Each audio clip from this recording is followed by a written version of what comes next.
Hello, hello, hello. You, Hello. how are you guys? Good. Can you come back to me? Yes. We're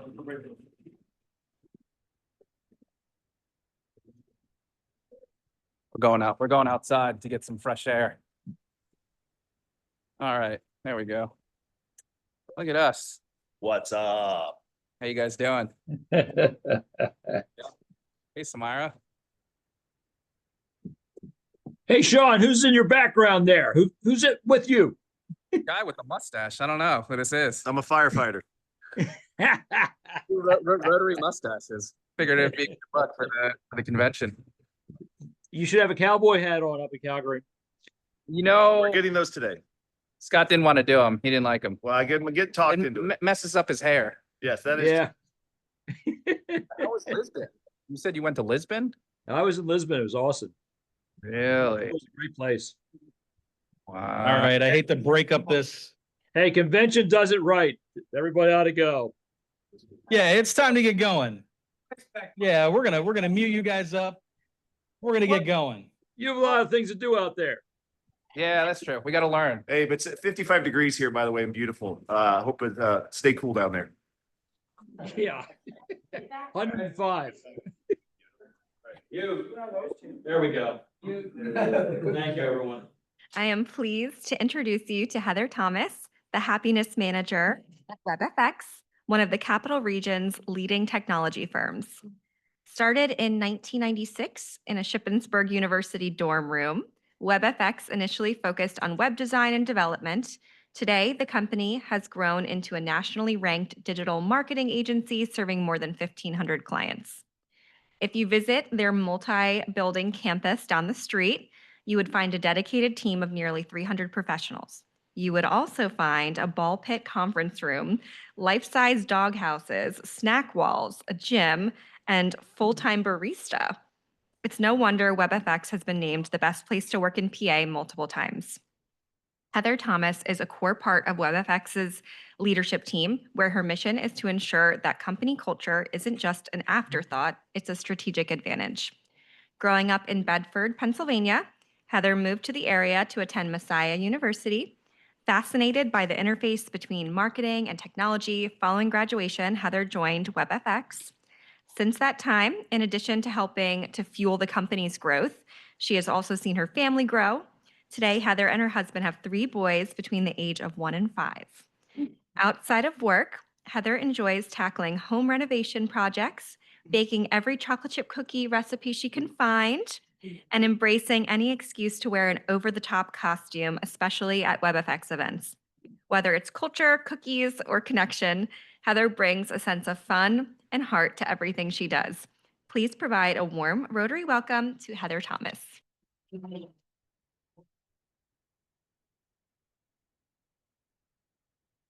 Hey, all right. So I have been with WebFX now about 10 and a half years. Before that, I didn't go straight from college to WebFX. I started enjoying my job when I got to WebFX, but before that I worked in sales and I worked on Capitol Hill in Washington, D.C. for Congress. And when I came in for my interview with Bill Craig, Carrie Shear-Craig, our co-founders, one of the things that I was proud that I could say that I could bring to the job is I could tell you everything what not to do to make a workplace happy, because I had years of experience in that, years of, I'm like looking at wonderful coworkers, but I also, there were the bosses with HR violations, and there were the bosses with, there were the friends I made who we would bond over hating our jobs, and we would bond over, oh, I can't wait until we're out of here, Monday morning, like, oh, here we go, another week. And coming to WebFX and coming somewhere, when I started 10 and a half years ago, where we had just been named the 2011, we had been named 11th place, best place to work in the state of Pennsylvania that year. There was a lot of opportunities, and there was an interest in wanting to do better and be better for their team. And I realized I may not have to bond with my coworkers through a shared disdain of my day. And I learned that I had more potential to tap into, to meet than possible. So as I was putting together my slides and I was thinking about what I would be interested in hearing. If I were in your shoes, I would 10 years ago have been like eye rolling my way through this entire thing because there was a lot of cheesiness, I thought, to some of the things that I was being handed over to take over. And I realized sometimes things are cheesy and they're oversaid and they're, the quotes and the phrases are used a lot because they ring true, because they still hold weight. And it took me a few years to be able to fully, in a way, drink the Kool-Aid that I was serving others. Because here I am coming in critical, coming in a bit burnt out, and really like, yeah, I'm gonna do my best and this job's gonna be perfect for me. But how great can a job actually be? Is it possible to enjoy it? And I am so thankful that I was proved wrong. At the 1 year mark of me being at WebFX, we were named the #1 best place to work in the state of Pennsylvania. And then we were named that every year, 9 years after. We took a major hit this year, maybe, may have made world news. We got second place, which, as Ricky Bobby says, if you're not first, you're last. So, but still, I would say being the top 2 for the last 10 years is pretty good. The question is, like, what makes our culture so great? I can tell you it's not the ball pit, it's not the barista, complimentary drinks all day long, order from a dashboard. It's not the pet-friendly desks, the life-size dog houses you can work out of, the full double monitors at home, full tech setup. It starts with the people, like the culture. And again, to me, hearing this previously, I would have been like, yeah. But if you don't like who you work with, if you've worked with someone who looks for the problem and everything, looks for the reason to the lackings in someone, the one who's I got to go do this, like, it adds up. And I learned by putting in the time and following basically in the footsteps of fellowship grad to Megan here, Bill and Carrie, that like there are 2 ways to approach life and there are 2 ways to approach work, and approaching it in a way where like you focus on the people, that will create the ultimate performance. My inspiration and a great book that I recommend is called Delivering Happiness by Tony Hsieh. Your culture is your brand. So we have changed. When we first started out, our owner was building websites at nights and on the weekends for beer money in college. That has since changed to website design and development, to SEO, to so the fact that we've been able to define ourselves by our people, by our culture, it's easier for us to evolve what we do, what we offer, because part of what we're selling is the people that you're going to get that are irreplaceable. So tech companies, it gives me a job and it also makes everyone's jobs harder. Oh, there we go. Okay. This is our COO. She started out right out of college, I'd say less than 15 years ago. She was hired based on culture. We hire for someone that we would want to work with, someone that's got the skills that we have. And she is kind of the biggest cheerleader of the culture mindset. Culture is the outcome of people feeling valued. I would say we have our company values. We tie everything back to that. A lot of what I do is internal PR in my role. And I would say the things that we influence, the way we like sending an email, we may do it every day. If you're my husband, we are complete opposites. He sent 6 emails in the year 2024. And I was like, 6 emails? I sent 6 emails between 11 p.m. to my friends over here and this morning, I think. But it's more than that. Culture, inspired by Delivering Happiness, the book that I recommend anyone reading to kind of get into the WebFX mindset. Culture is the operating system. So it's we hire, we fire, we coach on that, realizing much like the day-to-day job duties are going to change, but the people, I'm going to see them 10 more years from now. So seeing the potential and believing in them and realizing that that's going to be at the forefront, whether you are a leader, whether you are an entry-level team member, knowing that you could be the difference and the change in that is important. And that is totally something, if I would have heard it years ago, I would have eye rolled of like, cheesy. But if you've met that UPS driver, or if you've met, if any of you are based in Midtown and met the mailman named Nick, who has a whole Facebook page that everyone his route, do you know Nick? He's amazing. He's right. And I said Nick the mailman. There could be two Nicks out there, but two people knew. He's the example of someone that we would want to hire because he loves what he does. If on a Saturday he would go and like message me and be like, hey, I saw that I was walking my dog. I saw that there was a package delivered because I was on vacation the other day. I went over and moved it since I know your code and put it inside for you in case you're wondering where it is. Like, he's someone who loves what he does, loves who he works with, and realizes you could choose to see and get the most out of life and find a passion and a purpose in what you do, or you can just deliver mail. And that's something that I've taken with me of really a lot of what my job is HR. A lot of what my job is internal PR. But our owners have given me and our team the chance to be who we see or who we see the company to be and be in the driver's seat of that. So the first rule, if you're someone that like needs some takeaways, needs a bullet point, we hire for heart and we train for skill. Our industry changes. Our industry changes yesterday to today, a year from now, it will be completely different. If we're hiring someone based on, oh, they know this exact thing, or they are skilled in this exact thing, that can change. We know though, every company has a certain way that they do things, approach things, the jargon they use, that any new hire would need to get integrated in on that. Anyone's gonna need to kind of learn, oh, like at WebFX I learned, we use way more exclamation points than we ever did when I worked on Capitol Hill. The exclamation points I use in one quick response email is probably more than I ever did. It's just kind of you're going to be learning those little things anyway. But we can't teach someone the way to approach like how they do something new, learn something new, adopt technology when maybe that's not, or when that's not something that they have come in with in previous jobs. How do they accept failure? How do they accept feedback? Those were very hard things for me to face. I thought when someone was giving me feedback or direction that meant something is wrong with me or that I'm a failure or I'm not meant for this job. I didn't realize we're giving feedback, we're investing our time into people because we see the benefit in, and we see the potential in them to be better, do better, improve. So hiring on our like criteria of mindset, and we ask certain questions we've crafted through the years. And our owner sat down on every single interview, I would say up until the last, probably until about COVID. And then, because he's that invested in, these are the people that are carrying out my mission. These are the people way more in the trenches doing, what I love and carrying that torch than maybe he is where he's at in his career.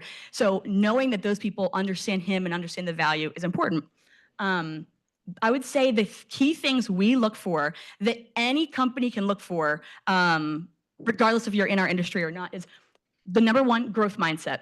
For us, a passion for the web, but for any of the industries you're in, or just if you're a parent, these things I've learned have helped. If you're a leader of a team, a club, et cetera, a passion for insert whatever it maybe is, your industry or sport, or for us, it's the web. Like if you're going to work with us, things may change, but like you might as well like something at the heart of what you do. Nick the mailman like loved his community. So for him, he saw the thing he was passionate about as serving his community. And so I don't know if he necessarily was passionate about mail, but that oozed out into that. A positive outlook on life. I would come in and I'm not this, or I don't have that, or we don't have this. Great, yep, they don't care. And it's like, I had several leadership coaching sessions where our leaders would say, has that mindset ever helped you? And part of me was like, hey, this is a job. This is just a job, right? I didn't realize 10 years in, this morning, as I'm trying to cart each of my 3 children to where they need to be, and WebFX also has great parent leave, parent bonus programs, thankfully.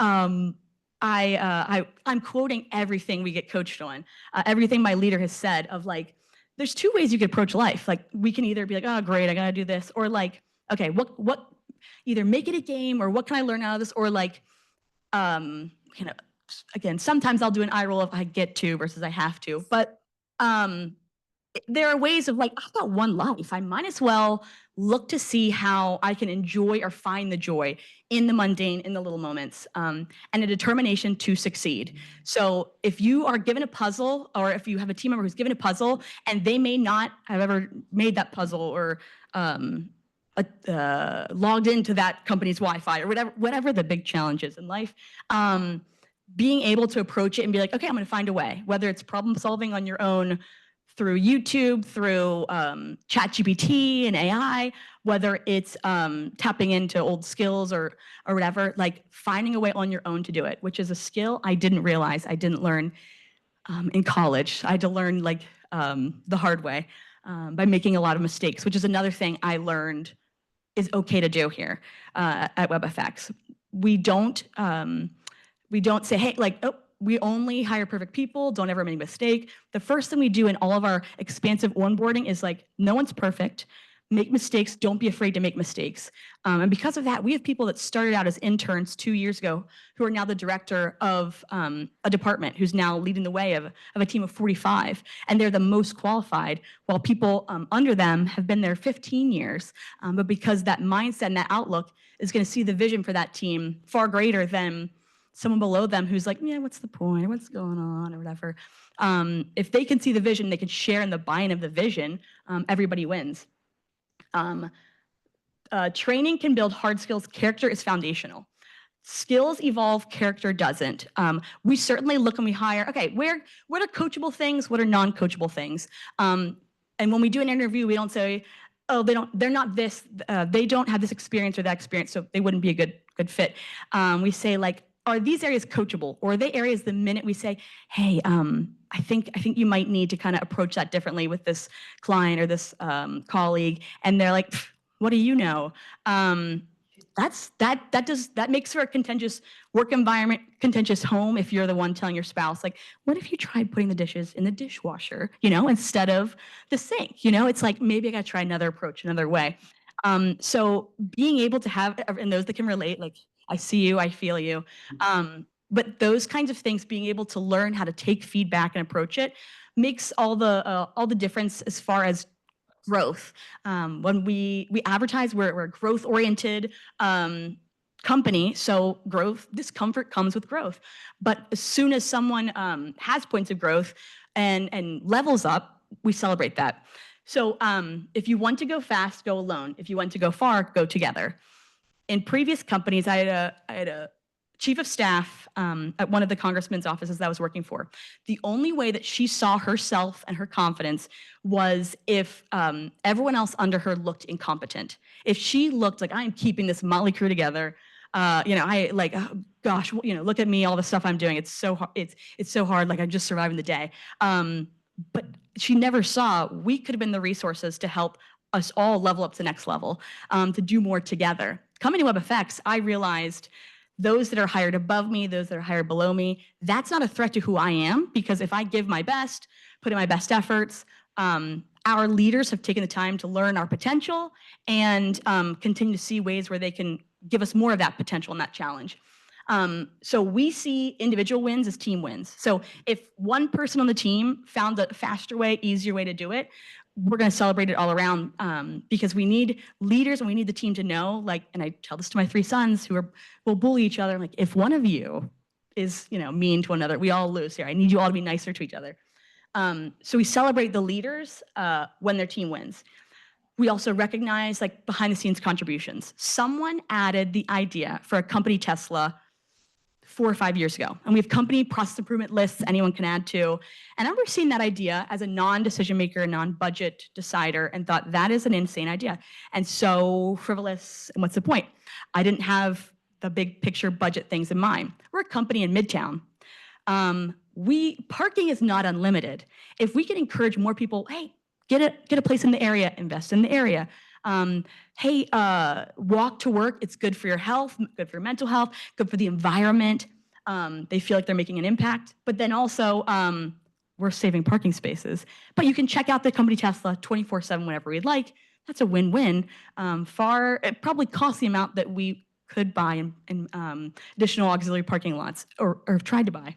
And normalize shared successes. So When Bill, our co-founder, rolled out the Tesla one day with a big red bonnet to the company, he made sure beforehand to share every person and every screenshot from email of this person 3 years ago and that person that helped to contribute to that idea. So those people then are bought in on this idea. The recommendations then are to ask, listen, and act. So create safety, which if any of you have ever worked somewhere where there's been a complaint box or a like feedback box, I would typically have never touched something like that with a 10-foot pole because it would be like, that will come back to bite me in the butt, that will cause drama, or I'm sharing something, but really it's like someone needs to say it kind of feeling. I didn't realize until I came to WebFX that you could have the opportunity to share ideas before they ever become gripes. You could share ideas of company Tesla. When I saw them roll the Tesla and I thought, that's a crazy idea. I thought, well, if that idea wasn't crazy, I will submit my idea for the company ball pit. Think of the marketing potential we have there of team members who are like, yeah, I'm going to apply the place with a ball pit. Do we work really hard? Do we hustle? Yes. Do we fill a ball pit or a conference room with ball pit balls? Yeah. How much more interesting is that where you're like, I want to hear more because no one else does that. We looked for another way. Everyone's got conference rooms, but we don't always have a ball pit conference room. And the number of clients that we can get in because we're like, you got to see that we have a ball pit conference. Hi. And will accept follow-up one-on-ones to take you over to see it. So I would say a suggestion is use truly anonymous surveys, ask for ideas, make the ideas happen, or look for ways to take part of that and say, hey, this person shared it. Bill, our owner, does a lot of, because you did this, we implemented this. Your team starts believing you have the power to shape the company, and it's so much easier to be a part of a group, a company, a team, when everyone feels a buy-in versus we're all just doing this because, you know, my husband is making us go to this Phillies baseball game or whatever. It's like, oh, if he's like, and we're going to stop at this restaurant and we're going to do this thing that, you know, the Children's Museum, we're like, okay, yeah. So as far as human psychology goes too, if you're trying to influence anyone, finding a way to like get the buy-in never hurts. A lot of it's internal PR. See the effort, celebrate the impact. So we're spotlighting people who contribute, tie rewards to the mission, not the ego, build recognition into your weekly rhythm. We have a lot of clients who are in the blue collar industry and they're like, yeah, but our company, our team works in a warehouse. You're talking about some flashy, cute, feel-good things when like I have people who are having that work out in that heat and on a factory line or something. So what can I do? And I would say it's like invest in your team, get to know your team, and find out like what inspires them or gives them purpose. And an easy way, we do Tip Tuesdays, encourage team members to share, company social media shout outs. So I, as kind of the internal PR, also run all of our social media. So anything you're seeing online, we're able to continue to influence. We send postcards, we send Mother's Day and Father's Day cards to every parent that works at WebFX and every parent of a WebFXer. So you better believe that my mom has probably gotten more Mother's Day cards from WebFX than in the last couple of years she's gotten from me. I mean, I've done my fair share of gifts and things, but I'm saying like they're looking out, they're recognizing what matters to you, who matters to you. And this can be implied in your personal life. I am surviving as a mom of, it was 3 under 3, just carried over 1 maternity leave into the next for my second to my third child. We have a couple team members who are 1 of 3 boys. And I'm at the place where I'm like, how am I or any of my 3 boys going to survive these next 18 plus years? And like, are there successful examples where this actually works? Because for now, I don't know how they're not going to burn the house down. We have 2 or 3 really great guys that are 1 of 3.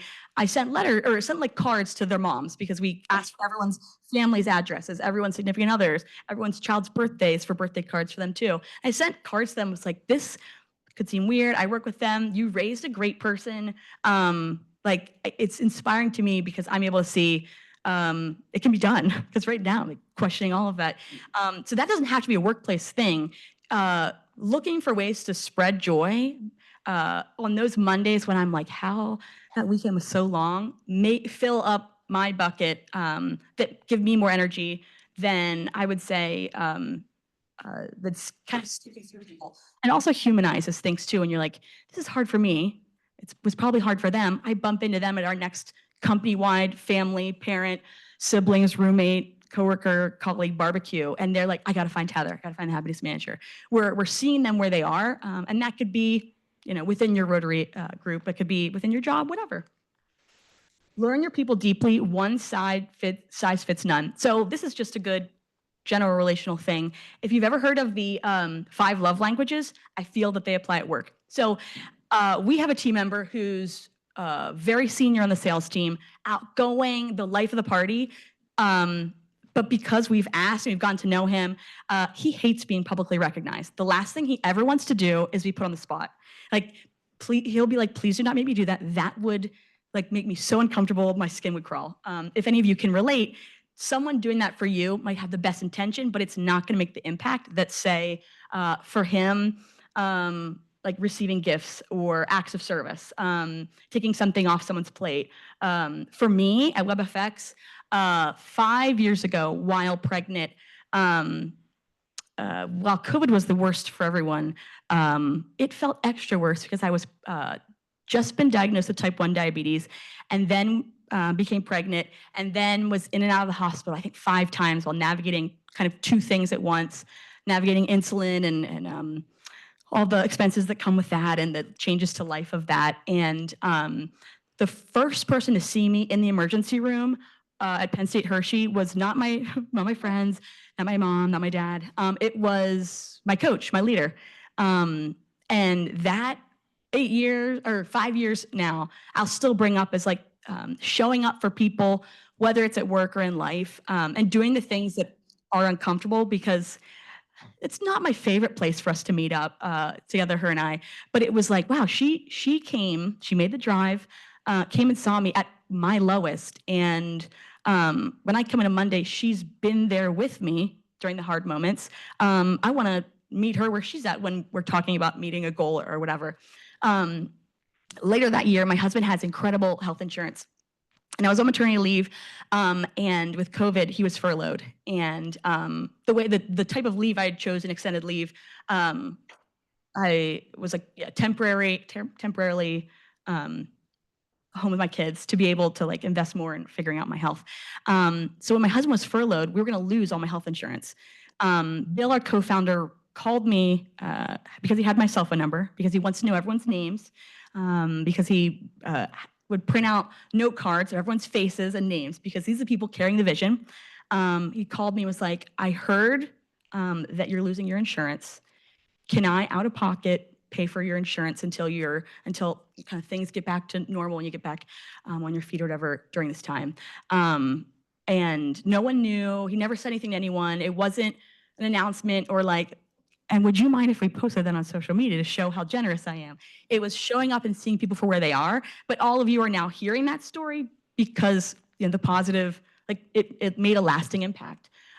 So those massive acts of service, but in one way showing up, they really make a difference. So if it's just someone that's maybe tougher within a group you're on that you're like, I can't get to them. Maybe it's learning like, okay, what does make them open up or if their walls come down? And if you're all of us can be leaders in our own way. If you're a leader at home or out in the working world, being willing to ask like, hey, like what's a way this year that like, was someone recognized you, or what's your favorite way to be recognized? Is my like, I'm known for them asking the most random questions, but I've got a lot of this info in my back pocket then of like, I think I know every gift I could get anyone in the company or the way they like to be recognized. It makes a difference. I think the bigger thing, no matter what, is invite them into the story. So people like to be given a job to do. How much more likely is Brian going to be to come? Because he's got to make sure we get this set up. I mean, there's more to it than that. There's history, I'm sure. But like when you have a little bit of buy-in, like give people a job to do. Give sometimes the most extroverted people are like, yeah, but the small talk, not for me. So, if you're doing something, whether it's through Rotary or outside these doors where it's like, okay, we're setting this up. There's new people. I want them to come. No new person feels that comfortable joining something without knowing anyone. So I'm going to have them be a greeter. They've got a job to do, something they can fall back on. And now they're going to meet everyone here.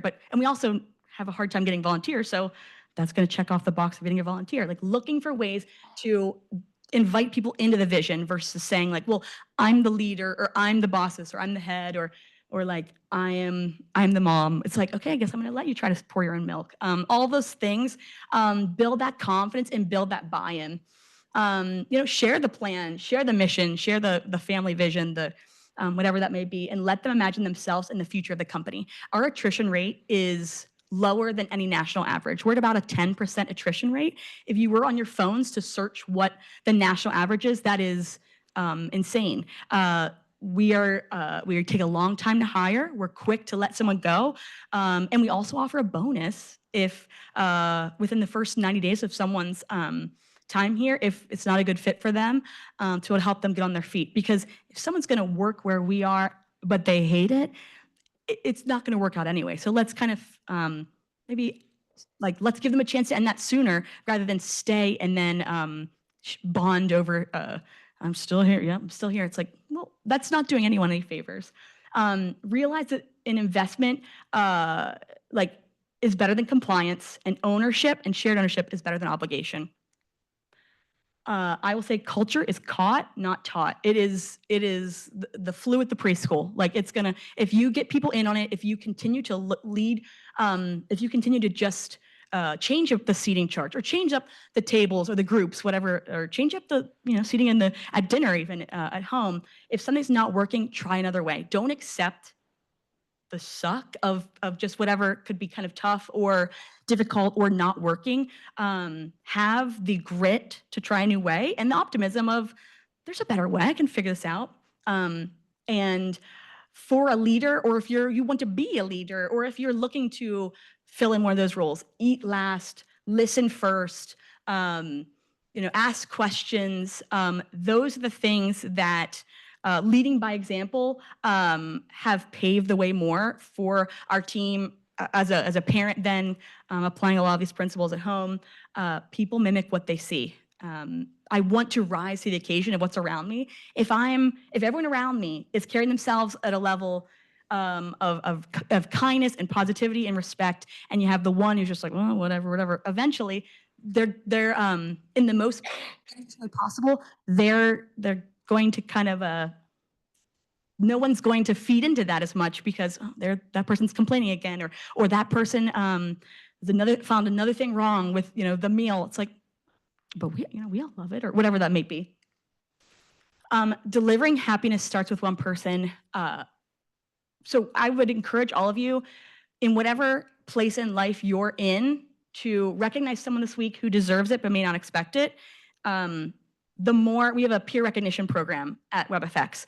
Anyone can submit a value that they feel that a team member is living up to and what they did. That is then sent to our VP, our director, their leader, everyone that is important to their career.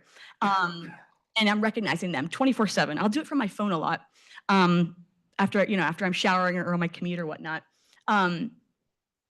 The amount of people, once they're recognized or acknowledged or just affirmed, that send 3 positive affirmations or share 3 positive things on our peer recognition database happens more often than not. So when you have a positive experience, whether it's with Zappos or with Amazon or with WebFX or with a person, the more positive experience, you could create lifelong fans, loyal contributors to your mission, to your vision.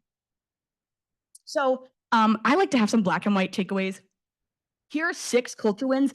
You can start this month, TH under there, but this month. So you could send 3 handwritten thank you notes, launch a culture suggestion box, include a team, like a junior team member in a big meeting and debrief with them after. Ask your team their love language, appreciation language. Start a micro ritual, like 2-minute wins Friday. Take something authentic to the team. This is where I shine the most. Take something authentic to the team and make it a thing. So I think Sean had the mustache. Whenever Sean comes back for the next meeting, it's like $1 at Dollar Tree to buy a pack of fake mustaches. The next meeting where Sean is coming, if you pass out, if you give the newest team member or the guest visitor the packs of fake mustaches, and you can say, hey, as everyone comes in, could you just pass one of them and let them know to put it on upon entry, and then just have Sean say, okay, hey, Sean, we gotta work on this. If you could just hold on one second, if you could work on there's an issue with sign-in or whatever. He walks into that like.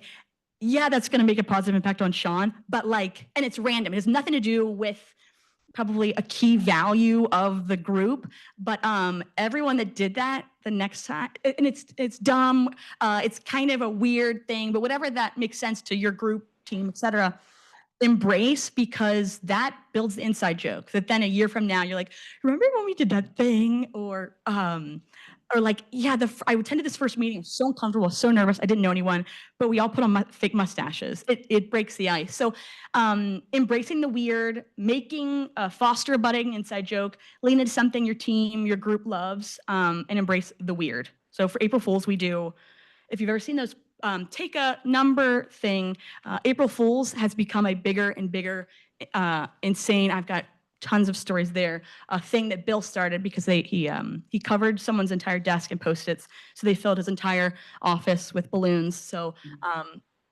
I filled his desk space with a full living aquarium with fish and the castle and the lights, and then someone did like a take what you need, it's a sign, but we did bacon, so you walk in and you're like what, and then someone that's not on your team or not in your group is like, that is so dumb, what is that? And like, God, it's so weird. And then you go upstairs and you see them at the Christmas party and you're like, wait, remember how they had that thing with the bacon? And it can be light eye roll, but it's also like, it builds the lore, it builds the family history, it builds like the stories and the history of whatever group you're part of.